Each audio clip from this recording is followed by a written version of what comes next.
আসসালামু আলাইকুম।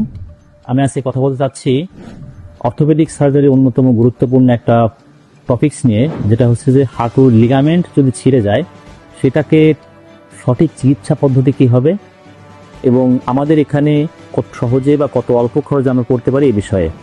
সাধারণত হাঁটুর লিগামেন্ট বা মেনিসকাস যদি ইনজুরি হয়, বিশেষ করে যারা খেলাধুলা করেন বা হঠাৎ করে দৌড়ে যে হুট করে পড়ে যান অথবা অন্য কারণে যদি হাঁটুর লিগামেন্ট ছিঁড়ে যায়, সেক্ষেত্রে আমরা আর্থ্রোস্কোপ নামক একটা মেশিনের মাধ্যমে ওই হাঁটু কাটাছেঁড়া না করে আমরা 2টা বা 3টা ছিদ্র করে আমরা এই অপারেশনটা করে থাকি। এবং যেহেতু কাটাছেঁড়া করা লাগে না, সেহেতু অল্প কয়েকদিনের মধ্যেই রুগী তার স্বাভাবিক জীবনে অনেকটা ফিরে আসতে পারে। এবং আমরা আল্লাহর অশেষ রহমতে আমেরিকা থেকে আমদানিকৃত যে মেশিন আছে আর্থ্রোস্কোপ স্মিথ অ্যান্ড নিফিয়ার, এর মাধ্যমে আমরা ফরিদপুর শহরেই খুব অল্প খরচে এবং অত্যাধুনিকভাবে সফলতার সাথে এই অপারেশন করে আসছি আমরা।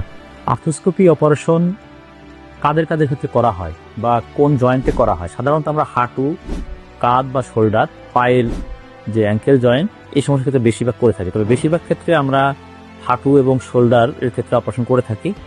এবং হাঁটুর ভিতরে যে আপনারা আমাদের মেডিকেলের ভাষায় বলে যে লিগামেন্ট ইনজুরি, যেমন অ্যান্টেরোক্রুশিয়াল লিগামেন্ট বা ACL, PCL, meniscus, loose body, এই সমস্ত ক্ষেত্রে অপারেশনটা করা হয়।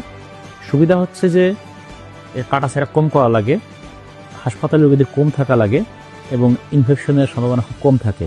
এবং যেহেতু কাটাছেঁড়া কম করা লাগে, রোগী যদি মোটামুটি ঠিকমতো ব্যায়াম করতে পারে, খুব অল্প সময়ের মধ্যে সেটা স্বাভাবিক জীবনে ফিরে যেতে পারে।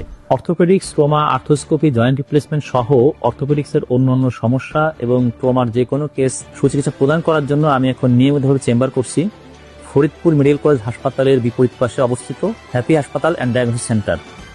আমি প্রতিদিন বিকাল 3টা থেকে রাত 9টা পর্যন্ত নিয়মিতভাবে রোগী দেখছি, শনিবার থেকে বৃহস্পতিবার।